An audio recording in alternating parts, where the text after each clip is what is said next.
historical law enforcement. Yes, historical law enforcement So is a motherfucker. So in the United States, no one can deny what I said previous, that black people were disenfranchised, we were less than. The institution made sure that we were less than, so the cops policing us inherently viewed us as lesser than, right? Mm. I'm not gonna, go back on that. But I'm not gonna say that everybody was fueled by the KKK. No, I won't say that. But I'm gonna say that the KKK was a secondary body outside the law, outside rules, outside all that still crippled and oppressed the black man. A militia. A terrorist organization. Terrorist organization. Terrorist organization that has been unified, and has a brotherhood now, and they're protected. And the United States is not to negotiate with terrorists. I wonder why. When you're a terrorist organization yourself. I remember, y'all remember when 5 years ago, Confederate flag came down in our state, right? 5 years ago, I was literally downtown.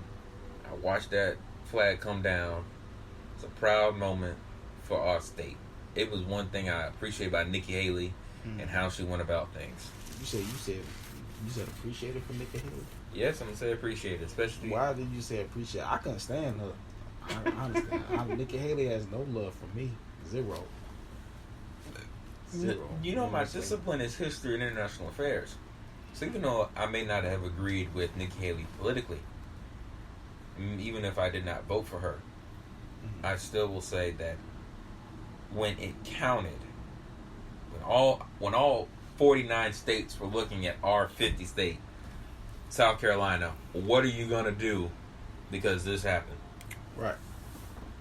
That was our government saying that hate does not drive us physically through this physical appearance of the Confederate flag. It does not.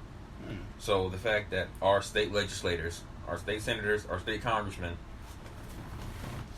passed the law, take the poll down, we're not doing this anymore, was really good. And so how she handled that situation is something I commend. What hurts is the next day, within the same week, talk about it, the KKK had a signed petition that the government could not just deny because they had the paperwork that allowed them to protest against taking down the Confederate flag. Ooh. What? How do you get something like that? What? Because it's a double-edged sword having free speech in our country. It is. Everyone has something to say. I'm not saying everyone has something good to say. I'm saying we all got something to say. And those white people in their suits, in their ties, with their faces out, like the KKK now does not wear sheets. No, these are white people that make sure I'm a devout racist. That broke my heart. A wolf in sheep's clothing. Right? Just lurking. That broke my heart. That did. Because the Karens of the world. The Karens. You know what I'm saying? The Karens of the world. And the thing is, for our country and our time period, the only second time when we saw something like that happen was in Charlottesville, Virginia. And that was probably 5 times worse than the KKK petitioning in our state. They had their tiki lamps and their torches, and it was like, really? It's like, what are you standing for? Do you realize you acting a fool over the right to mutilate, belittle, slay,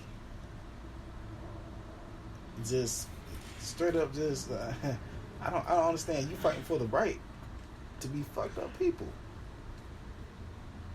I can't fathom that.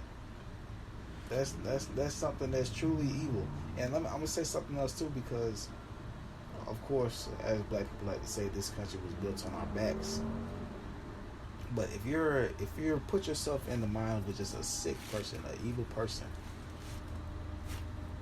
the design of the system that they made is brilliant. it's brilliant because you get a race of people who they're the horsepower to your engine, and they build up everything that you envision, and then you make a system to keep them oppressed so that they keep working for you over and over and over. You teach them that you have to go, and your goal is to own something in life. But all this time, you're not owning nothing. White people don't own a lot of stuff. They lease things. That's what people don't know. White people lease a lot of shit. They own their family car. They own their vacation home, their home that they live in, or just the car that they drive every day. Those are leases. Mm-hmm. It doesn't go on your credit report. No. What is credit? Credit is something. It's a report card. You get a report card at school. You get an A, B, C, D, F. If you just fucked up, you just get an E. so I mean, it's like, why do I have a grown ass credit report? Why do I have a grown ass report card? Because the system that is made up for you to fail over and over again, and you get not denied things because you have failed. It's being recorded. You look all around you. You look in neighborhoods, and everything that you see on the news about black people, it's right there in their faces every single day. You got a liquor store, but then not far from that, you got a gun shop. Uh-oh. So if I go over here and get, you know what I'm saying, get fucked up off this hand, I get this crippling mentality. Get this brown in my system. I'm gonna go over here. Ooh, this 38 look really good to me. They go old lady with a purse. Bow. What you thinking about? Thought about that bottle. What that bottle make you think about? Something you had no business doing. But the thing is, you had access. Why did you have access like that in order to put yourself in a predicament? It's set up right there for you. Like, the best way to lie to someone is to tell them the truth right in front of their face. Man, Adolf Hitler, right? One of his greatest quotes. I know people are going to get upset at me for saying that. But as a leader, Hitler was a damn good leader to motivate people during a time and make them believe hate. That's insane, right? Yeah. And everyone and even if you didn't believe him, you still obeyed him. Insane, right? Persuasion. One of his quotes, I don't know if it's from his speech or from Mein Kampf, his book, but he says, "Say the lie. Make it big. Mm-hmm. Keep saying it, and it becomes the truth." Damn. What? That it really gets you. And that leads me to another point. I'm glad you said that.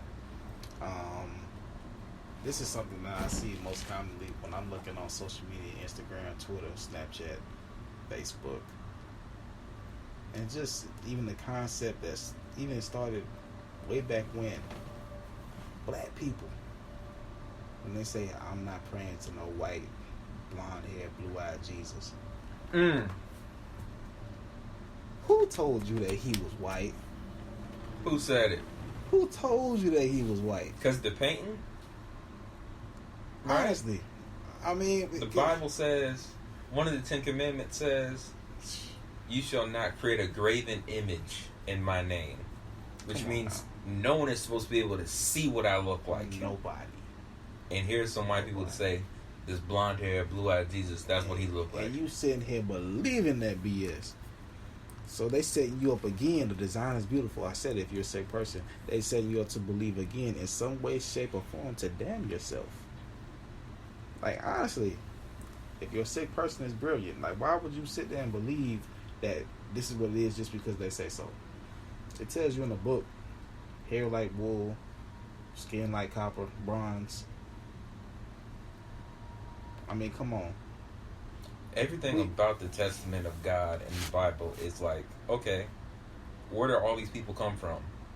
The Middle East. Come on, man. Let's talk about the geography of it, man. Let's even talk about Moses and everybody else in Egypt. Where is Egypt? Egypt is in Jordan, Africa. Syria, Egypt is right where Africa and Asia connect. Look at Egyptian people.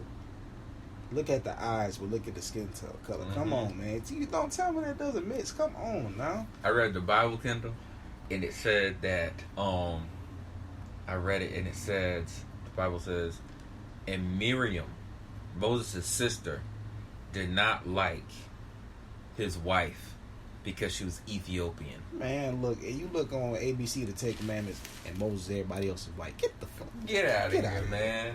The two words that suggest people of color or darker complexion in the Bible are Cush and Ethiopia.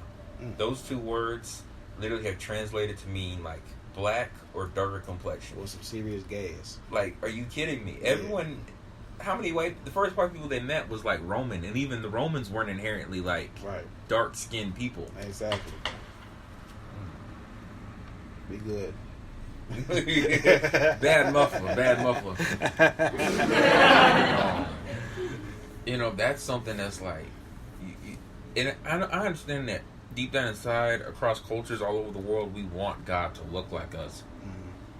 But like the coronavirus, there's something beautiful about it. I know a lot of people are dying, but there's something beautiful about it because this is the first time, at least I recognize in history, where the whole globe is experiencing this plague, and the whole globe is dealing with it unanimously, right?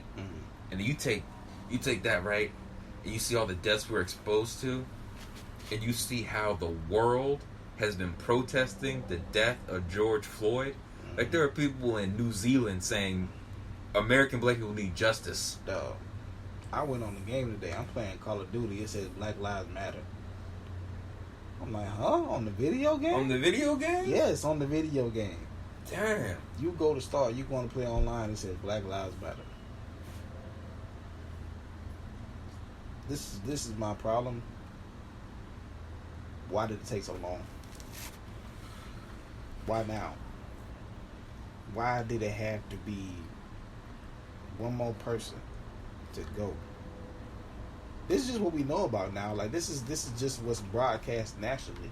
There's plenty of cases that we haven't even come across. You know what? Why now?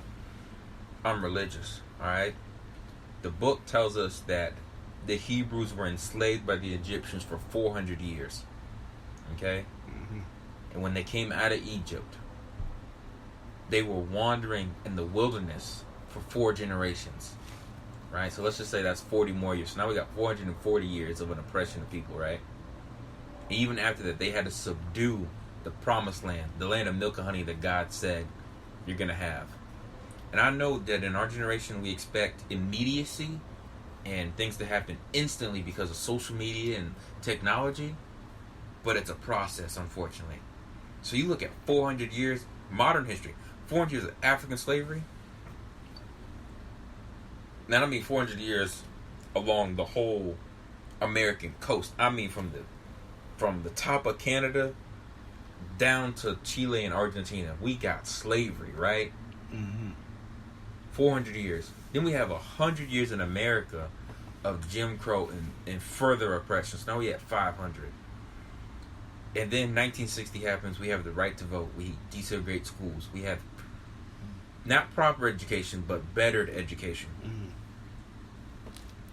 And in the time Malcolm X and Martin Luther King Jr. walked, it's only been like 60 years. And unfortunately, it hurts me to say this, that 6 years is not enough time for us as a people to cope, black and white. So I know we feel like it should happen really fast.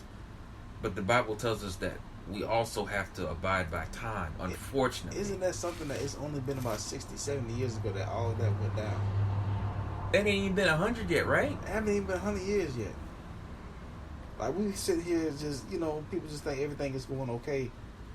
And, just events are coming out the blue. No, this is constant. Like Will Smith said, racism isn't just beginning, it's being filmed.